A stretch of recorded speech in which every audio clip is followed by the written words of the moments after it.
Bien, vamos a hablar ahora de la tragedia de Lapa. A 20 años del vuelo 3142 que dejó 65 muertos, hay sentencia, 2 condenas leves y los principales acusados fueron absueltos.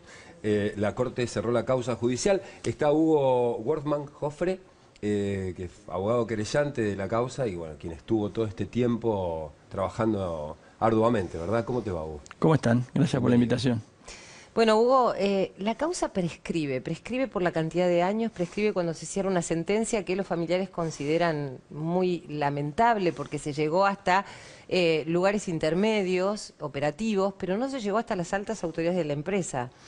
Bueno, la verdad que hay que recordar que en aquel momento no teníamos legislación específica para responsabilizar a las empresas de hechos criminales, digamos, ¿no? A partir del 1 de marzo del año pasado tenemos una ley que específicamente establece responsabilidades penales para las empresas. Está bien que referidos a ciertos delitos vinculados a la corrupción, y acá lo que se investigaba era un estrago culposo. Pero digo, el esquema de responsabilizar a los máximos titulares de una empresa de un hecho criminal no había en la Argentina y todavía no hay una práctica, ¿no? Y por eso es que la responsabilidad se cortó en aquellos que tenían más cercanía con las decisiones que terminaron impactando en el accidente, es decir, la elección de los pilotos, la falta de entrenamiento, la falta de mantenimiento de los aviones. Acuérdense que el APA era una empresa que competía con una tarifa muy cercana a la de los ómnibus. Decían que era ínfima la tarifa, ¿no? Y que se podía volar y que era absolutamente accesible en ese momento.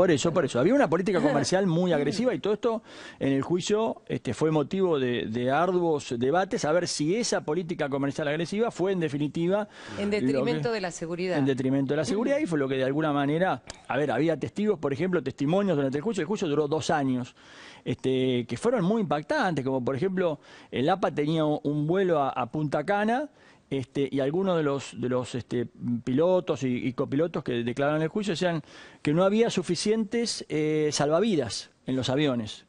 Entonces cada pasajero no tenía asegurado un salvavidas. Entonces la instrucción que se daba desde las áreas operativas es, bueno, vuelen en vez de sobre el mar, vuelen sobre la tierra.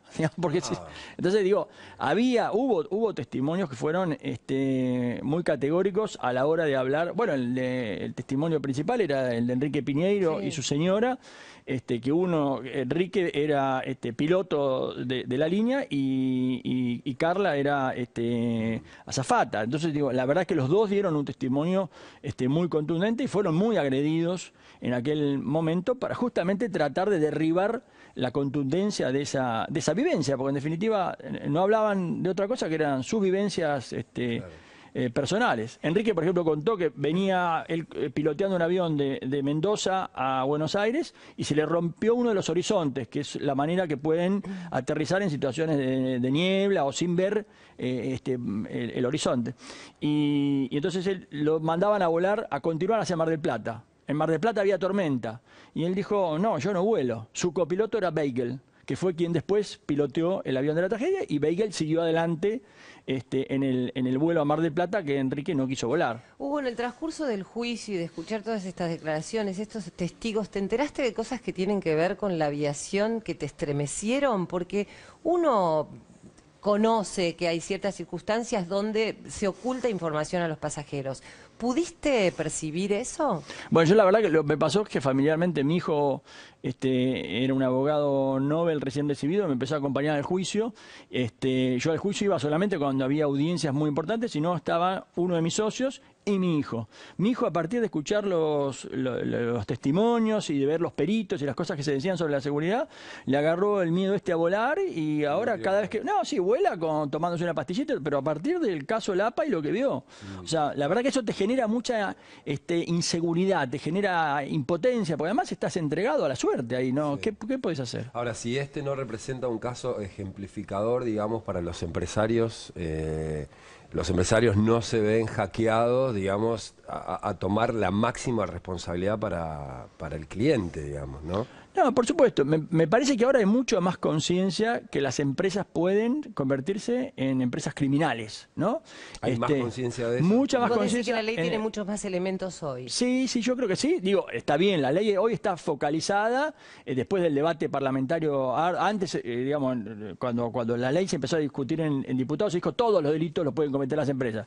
Y finalmente se resolvió por discusiones en el Senado, en las cuales nosotros participamos y todo, que solamente las empresas pueden ser responsabilizadas por hechos de corrupción, delitos de corrupción. Este no entraría en la categoría de hecho de corrupción, pero digo, la verdad es que hay mucha más práctica judicial a la hora de buscar prueba y de buscar sistema para decir, bueno, acá el presidente de la compañía, el accionista, que no invierte en lo que hace falta, que no capacitan a los pilotos. Acá hubo toda una discusión. ¿Cómo se denomina eso? Porque vos decís, no es corrupción. ¿Qué es negligencia? ¿Cómo se caracteriza eso? Un empresario que no invierte lo que tiene que invertir, en este caso donde la vida de muchísimas personas dependen de eso. Es una responsabilidad por omisión. Es decir, Por omisión. Claro, es por omisión. Vos en realidad sabés que si no tomás las medidas hay un riesgo alto, elevado o de algún nivel de que una catástrofe ocurra, ¿no? Entonces, Un poco se queda pensando uno porque, digamos, esto es noticia cuando es tragedia, ¿no es cierto? Volvemos a lo mismo, o sea, ¿cómo estará el estado de los aviones hoy? Digamos, ¿cuántas veces pasarán cosas que el que va arriba del avión no tiene la menor idea y estuvo, digamos, al borde del riesgo? Digamos, ¿quién nos garantiza eso? Sí, yo les decía, la sentencia en realidad no satisfizo las demandas de las víctimas, porque en definitiva fueron condenas de no de cumplimiento detenidos, digamos, no presos. Pero por otro lado, digo, me parece que la sentencia y los jueces enviaron un mensaje muy fuerte a las autoridades aeronáuticas. De hecho, si no recuerdo mal, hubo solamente un hecho posterior que fue la caída de un avión de Sol en el sur. Sí. Es decir, que se tomaron medidas a nivel de la seguridad. Si uno mira Aeroparque, por ejemplo, ahora una de las cosas que se discutió era que esa cabina famosa de gases no podía estar en la línea de despegue, que tenía que haber más espacio y determinadas barreras para lograr el frenado del avión. Si el avión hubiera tenido esas barreras, posiblemente no hubiera cruzado la costanera. Digo, me parece que si uno piensa que la solución de los problemas van a provenir de las sentencias judiciales, de la convivencia de los ciudadanos va a provenir de las sentencias, estamos equivocados. Tiene que generarse mucha más conciencia de los organismos de control, mucho más civismo, mucho más práctica de reclamarle a los funcionarios que se ocupen de lo que se tienen que ocupar, en definitiva, ¿no? La sentencia lo único que hace es decir si lo que se denunció se pudo probar, nada más. Absolutamente. Perfecto. Muchísimas gracias, Hugo. Gracias a ustedes por la invitación. Buen día. Hasta luego. Continuamos en Televisión Pública, pausa y aquí estamos.